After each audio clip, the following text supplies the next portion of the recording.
Informativo Mira TV.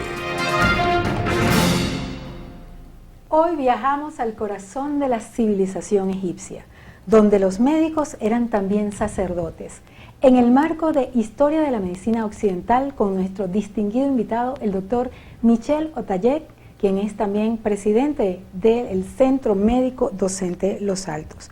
Vamos a viajar por el misterio de las pirámides, por el don del Nilo que ha marcado esa civilización y además a descubrir los secretos que esconden los papiros que sobrevivieron al tiempo, escritos con fórmulas, conjuros y recetas que desafiaron la lógica de su época y que hoy desenterramos los misterios de una civilización que combatió la enfermedad con ciencia, magia y cocodrilos sagrados. El doctor Michel Otaegui nos va a llevar por ese camino tan interesante de Egipto, la civilización que a través de las pirámides, del don del Nilo y de los papiros llegó a nuestra época. Bienvenido, doctor.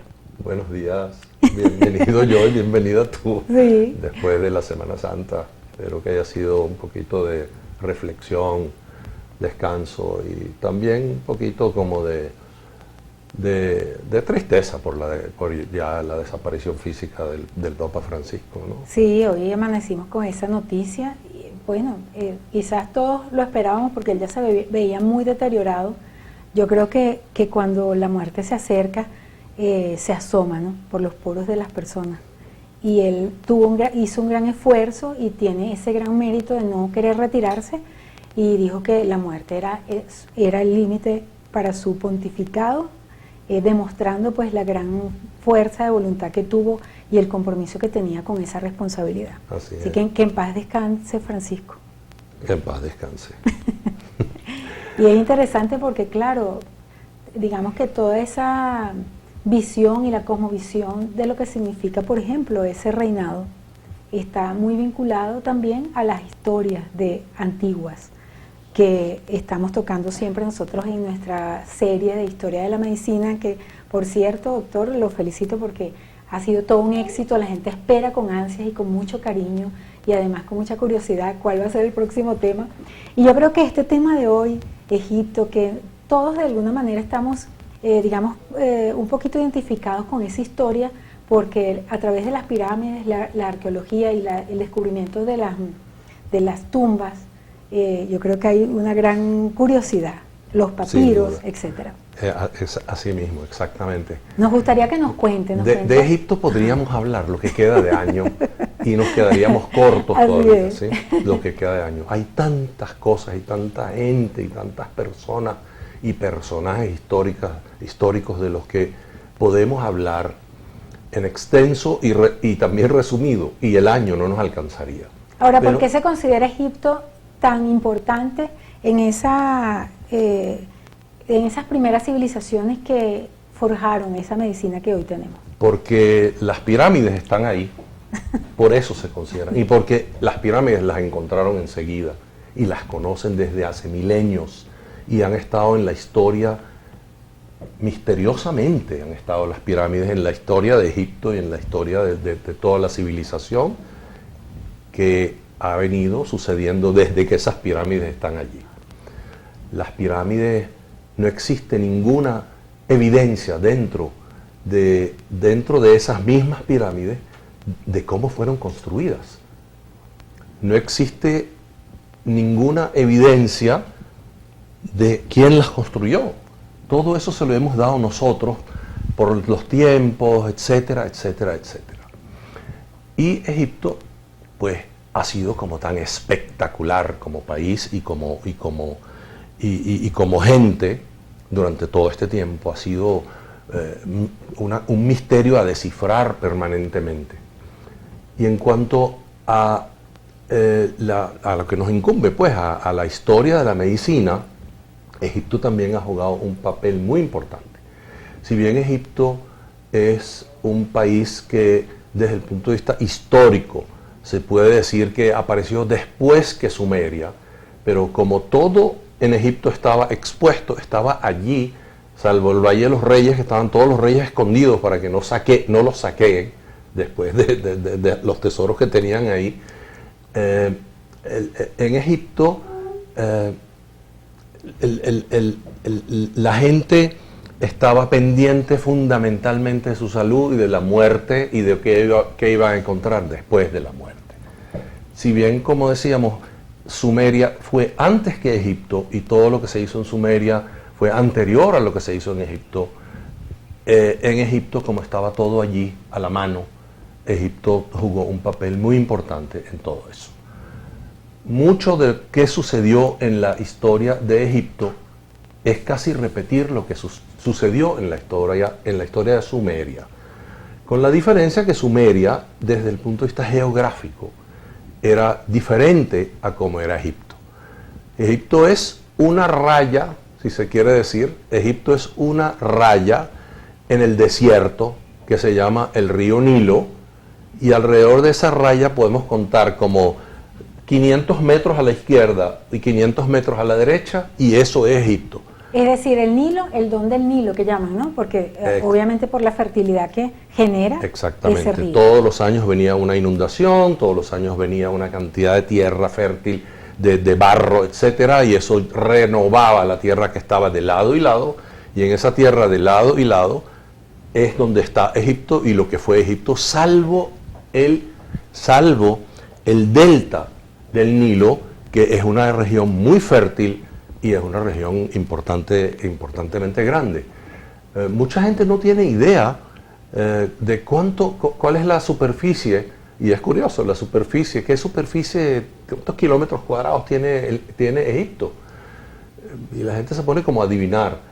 Egipto tiene 100.000 kilómetros cuadrados más que Venezuela. Tiene un millón de kilómetros cuadrados, es decir, es un país grande. No es uno de los más grandes del mundo, pero es un país grande con una historia impresionante, pero ese país, prácticamente el 98% de Egipto es desierto. Pero es desierto ahora. Nosotros antes de que hubiera ese desierto, había una cosa que se llamaba el desierto verde. Los arqueólogos y los historiadores saben que eso fue así, que ese desierto en algún momento no era desierto. Y por ende, quizás una buena parte de Egipto se desarrolló en ese desierto que era verde, pero posteriormente ese desierto desapareció, el Sahara se lo comió, las arenas enterraron a todo lo que había allí, y hay un gran pedazo de historia que está posiblemente enterrado allí, que no se ha localizado. Eso es algo tan curioso. ¿Por qué? Porque sabemos que hay el gran misterio inclusive de la construcción de las pirámides, que podría en todo caso uno inferir o es pensar posible que esas civilizaciones en esa parte fértil, que ahora es desierto, porque el río obviamente se retrajo y ahí cambió. Mira, ahí tenemos una imagen. Ahí estamos. ¿Verdad? Todo eso amarillo es desierto. Pero no sabemos qué hay debajo de las arenas. Que puede ser que ahí, cuando era fértil, estaban esas civilizaciones que ya no se sabe que nadie sabe si existieron o no. Claro, nadie sabe porque están enterradas bajo todo ese desierto. Y entonces, qué interesante. No es que nosotros no sabemos, tú y yo que estamos sentados aquí, pero cada vez que uno ve algún programa sobre Egipto, lee en algún sitio que hay algo que encontraron, que excavaron y encontraron algo, rápidamente interrogan a la gente que está al mando allí. Uno de ellos se llama Zahi Hawass, que ahora ya no está de ministro de todas esas cosas arqueológicas, pero sigue siendo una figura importantísima. Y hay muchos programas de él, ¿no? Muchísimos. Y él siempre dice que en Egipto solo hemos enterrado menos del 5% de todo lo que está ahí. Entonces, imagínense cuánto falta todavía por desenterrar y cuánta historia hay todavía por contar, historia que nosotros no tenemos ni idea que sucedió, ni la más remota idea. No sabemos si la medicina en Egipto era una cosa avanzadísima, si había unas civilizaciones anteriores a las nuestras. O sea, no es el tema de nuestro Egipto médico de hoy, pero uno no puede abstraerse de esa eventual realidad. Ahora, sabemos que en los papiros hay, digamos, buena parte de ellos, aparte del tema religioso y quizás de la cotidianidad, también hay evidencia de tratamientos médicos, por ejemplo, para la anticonceptivo, que uno dice, wow, Sí. qué loco. Y también, claro, la utilización de elementos mágicos, ¿no? De alguna manera. Claro. Todo junto, todo ahí. Todo junto. Y revuelto. es interesantísimo, por ejemplo, los anticonceptivos, quizás lo más destacado, es una cosa realmente impactante. En todas las antiguas sociedades, en especial en esas sociedades que pasaron de cazadores-recolectores a sociedades agrícolas, hubo un periodo en el que hubo mucha hambruna y había muchas dificultades para sobrevivir. En ese periodo hubo muchísimo infanticidio.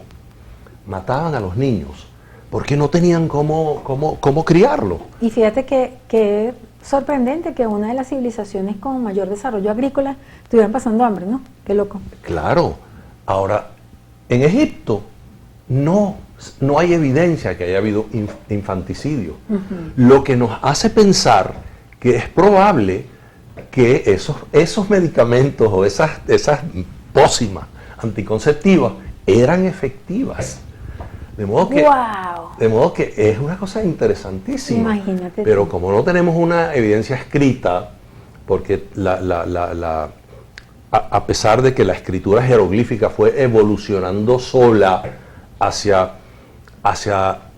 acercándose un poco a la griega, no fue así hasta 1822 que Champollion descubrió y descifró, más bien, no lo descubrió porque esa piedra de Rosetta, que se encontró en un sitio en el delta del Nilo, en una ciudad, un poblado que se llama Rosetta, esa piedra tenía una historia de Egipto escrita en 3 lenguajes.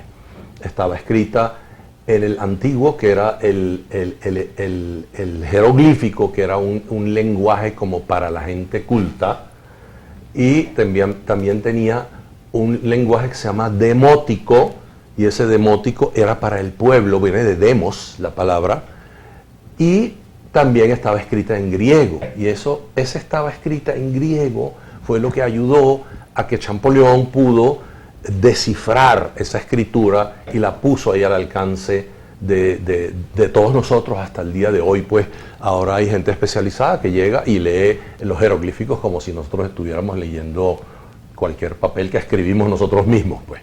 Fíjate que dentro de lo que he podido aprender de tanto escucharte y hablar tan interesantemente con personas que tienen esa afición por la historia y sobre todo en este caso de la medicina, que Egipto de alguna manera se mantuvo durante muchos, digamos, imperios y mandatos de diferentes culturas. En este caso eso de la piedra Rosetta pasó en los tiempos de Napoleón Bonaparte, Sí. Pero lo importante creo que inclusive hasta los griegos, que eran tan prolíferos con el mundo del saber, se maravillaron con la cultura egipcia y no la destruyeron.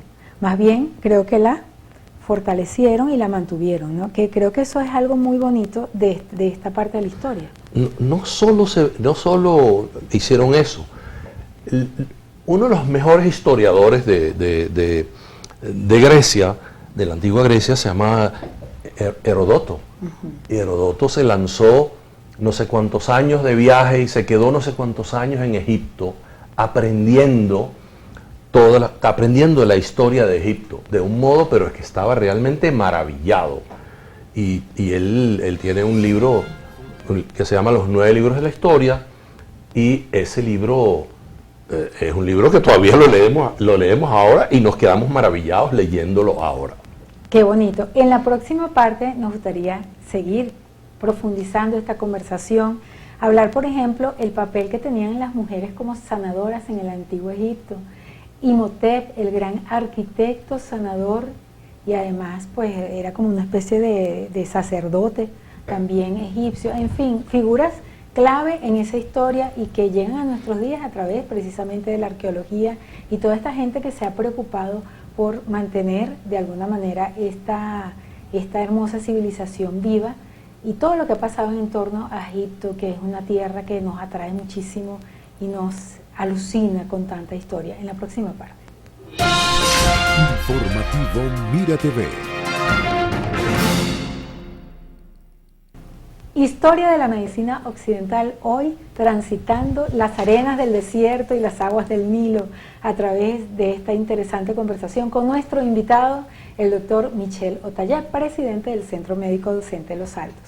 Bueno, quedamos pendientes para hablar. Me gustaría que usted nos comente y nos narre un poquito acerca de ese mágico personaje que inclusive está, digamos, proyectado en películas bellísimas en el cine, como es Imhotep, que era un, yo creo que un científico integral, porque según era arquitecto, era sacerdote y era médico también. Sí, hay todas esas preguntas que me hiciste, no sé por dónde empezar, ¿no? Bueno, empezamos por Imhotep. Mientras yo tomo así un descansito así para ordenar mis ideas, digamos que el ejercicio de la medicina en Egipto, en ese Egipto antiguo, estaba regulado por el Estado. Entonces los médicos, muchos de los médicos, además había especialidades médicas. Y curiosísimo, había médicos que se especializaban en curar una sola enfermedad. Su especialidad era una enfermedad y no salían de ahí. Y entonces toda la gente llegaba a tratarse con ellos que tenían esa especialidad. Entonces,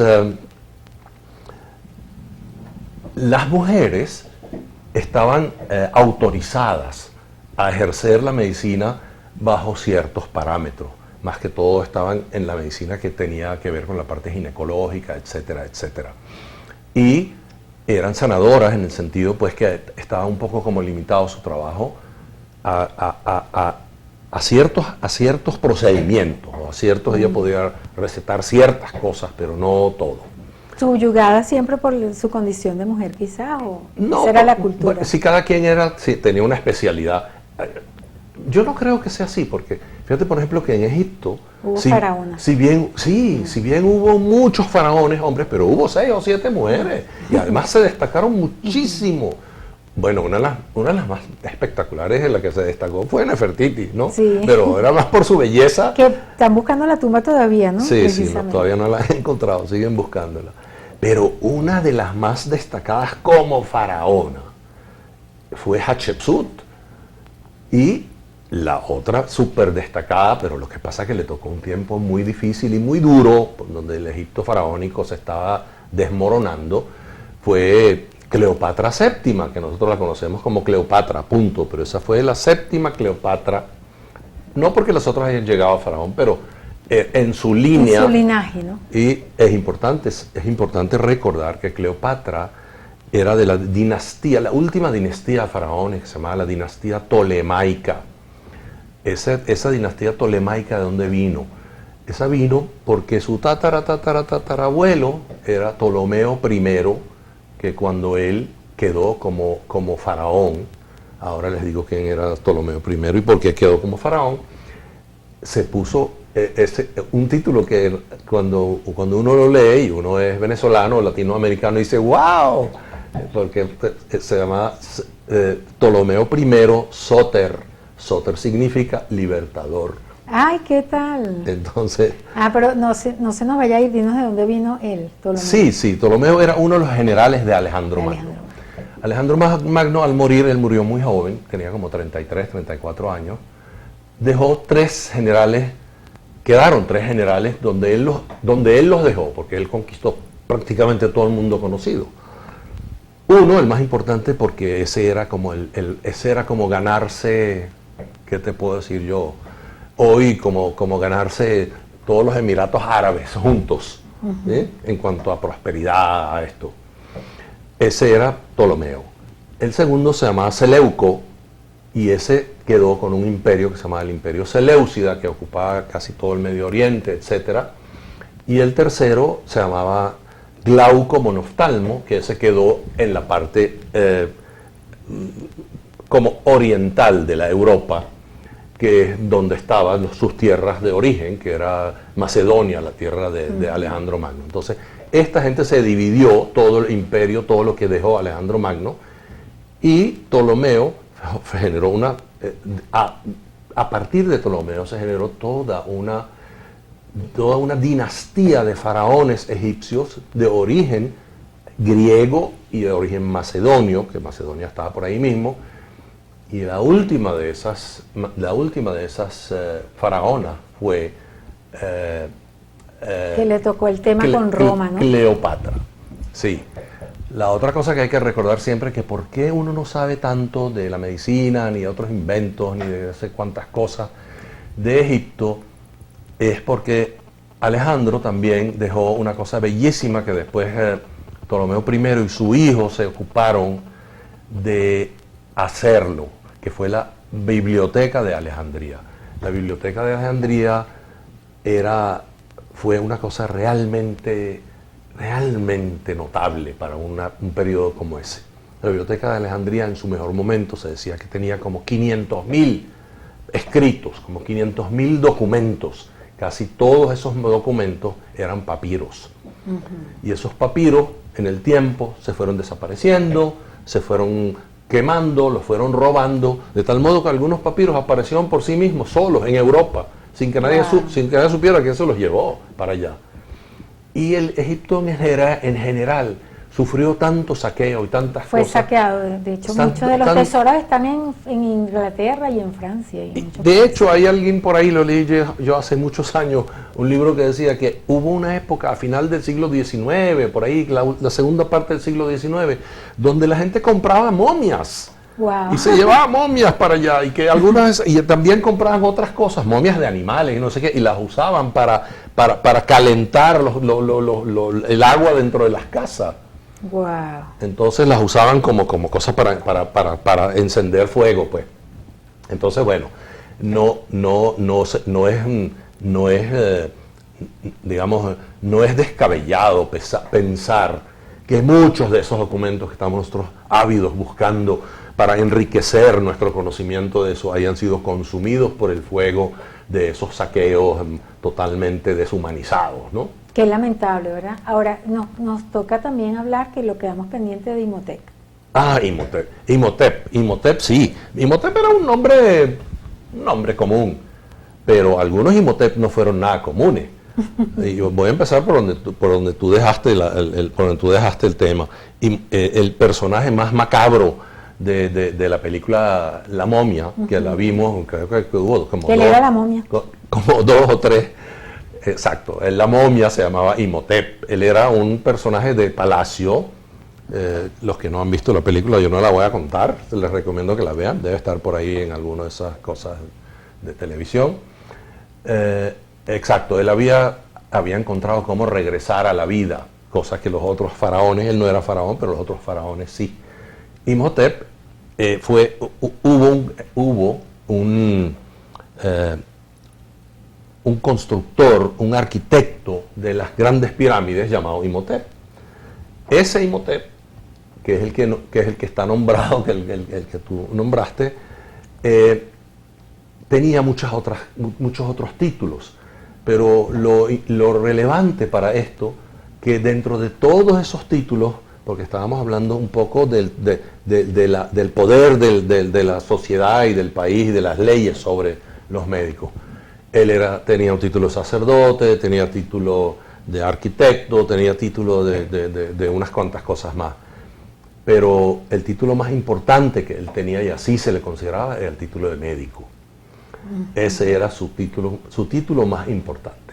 Ahora, en cuanto a la práctica médica, que se sepa pues a través de estas investigaciones y la arqueología en ese antiguo Egipto, ¿cuáles eran las más importantes que pudiéramos nosotros contar? Bueno, ciertamente el Egipto antiguo, su historia médica se limita a 4 o 5 papiros que se han encontrado por ahí. Hay unos que son extensísimos, pero hay otros que no lo son tanto y se ocupan de una o de otra cosita. Voy a nombrarlo nada más por encima, no sé cuánto tiempo nos queda. Uno de los primeros papiros que se encontró fue un papiro que se llama el papiro de Edwin Smith. Ese era un papiro que de algún modo la gente lo llamó el libro de las heridas, porque se trataba más que todo de cosas de traumatología, de heridas, de fracturas, etcétera, y sus tratamientos y cómo se debían hacer esos tratamientos.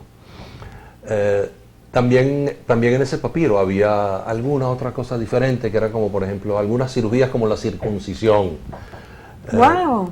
Creo que hay por ahí alguna imagen entre las que estábamos revisando, donde hay unos unos médicos, exactamente, unos médicos haciendo Wow. una circuncisión. No, y se ve brutal, no se ve como que Sí. duro, ¿no? ¿Cómo no? Claro. Creo que a cualquiera que vea eso no le provoca hacerse la circuncisión. Bueno, la Que vea circuncisión eso, ahora se wow. hace con anestesia, con no sé qué, con analgésicos, con antibióticos, No. etcétera, O etcétera, sea, ahí se etcétera. veía como es debido, ¿no? Claro, Wow. eso todavía en algunas religiones todavía se hace así.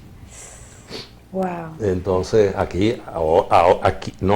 ahora, todavía ahora. Hay culturas donde hacen ese tipo de ablaciones también. Sí, hacen, porque, ¿no? por ejemplo, Horrible. los musulmanes, la circuncisión se hace cuando el muchacho va a entrar como a la adolescencia, como 10, 11 años, en ese momento que se le hace la circuncisión. Y se hace en vivo, pues. ¿sí? O sea, No, sí, los niños tienen que padecer ese dolor. al menos como yo lo recuerdo de mis tiempos que yo viví en un país pues donde teníamos otros connacionales que eran islámicos. Ahora con el beneficio, con el acceso a las cirugías, a los medicamentos, a los anestésicos, a todo eso, pues yo imagino que eso debe haber disminuido muchísimo. Pero en algunos sitios donde no existe ese acceso, eso debe seguir haciéndose así.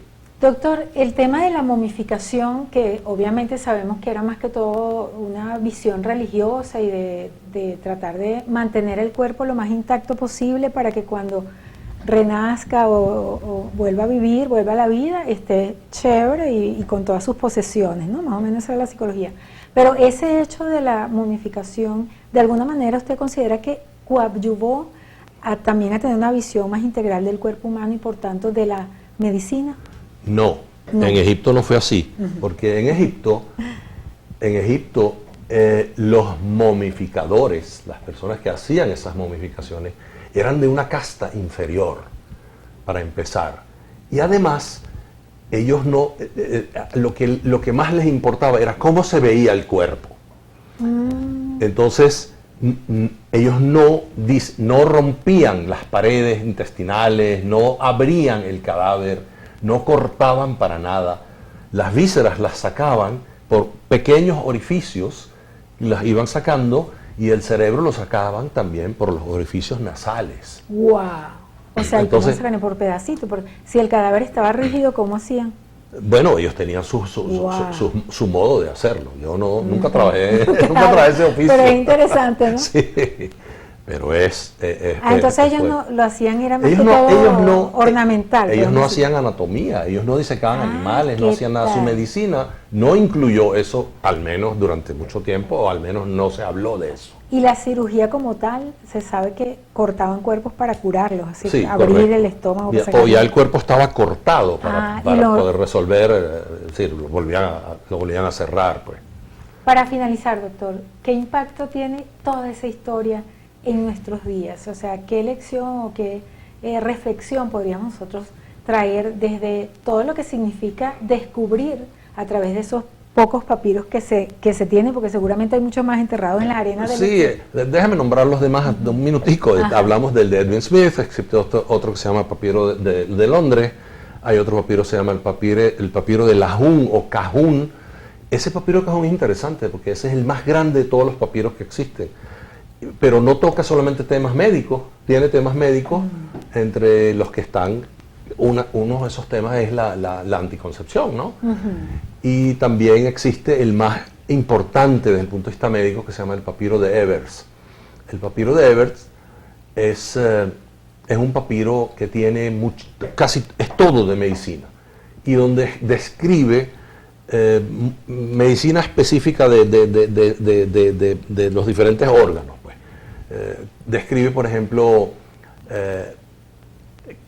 15 problemas abdominales, 15 enfermedades abdominales, describe 20 y pico de enfermedades oftalmológicas, describe cosas específicas de enfermedades pues, del ser humano. O sea, tenía una visión de la especialidad. Además, describen una cantidad de tratamientos para cosas específicas. Por ejemplo, tiene como 15 o 20 descripciones de medicamentos para la tos. Medicamentos como laxantes, medicamentos como purgantes, medicamentos... ¿Y para el faraón había algún tipo de medicina especial que se sepa? Claro, el faraón tenía un rito, o un ritual, vamos a llamarlo así, que lo hacían todos los egipcios, porque era como un mandato de salud, que es que se purgaban durante 3 días al mes. Wow. Y el faraón tenía su especialista en las purgas. Entonces, ese especialista tenía un nombre que se llamaba el que cuida del recto del faraón. Wow, entonces, o sea, un privilegio, pues. Correcto, ese era el ¿Qué trabajo, tal? el Wow. único trabajo que tenía esta persona. ¿Qué tal? Bueno, fíjate la importancia de Sí. todas las partes del cuerpo, ¿no? Y que de alguna manera... ¿Cómo no? porque hacían esos rituales de laxar, así por tantos días, de laxarse. Bueno, ¿Cuál porque sería el problema ahí? bueno, porque yo imagino que había en ese entonces muchísimos parásitos intestinales, que en este momento lo siguen habiendo, no desapareció ninguno, pero ahora tenemos medicamentos que son muy efectivos para esas parasitosis intestinales y parasitosis de otros tipos también, no solo intestinal, pero la medicación ahora ha evolucionado tanto que es muy efectiva y a veces con una sola pastillita queda el paciente, en general niños del campo en estos tiempos, pues, y niños alejados de los sitios donde pueden recibir atención médica y medicamentos. Entonces, qué interesante. Bueno, ya sabemos que había un cargo muy especial en el antiguo Egipto para el faraón. así es.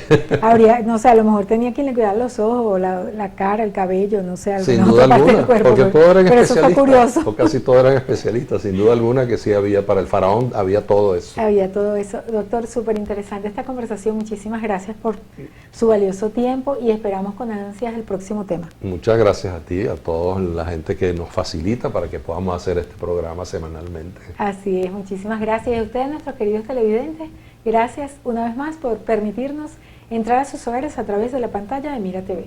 A nombre de nuestro director Antonio Brantes y quien tuvo el inmenso placer de conversar con ustedes, Daisy Oropesa, nos despedimos. Hasta la próxima.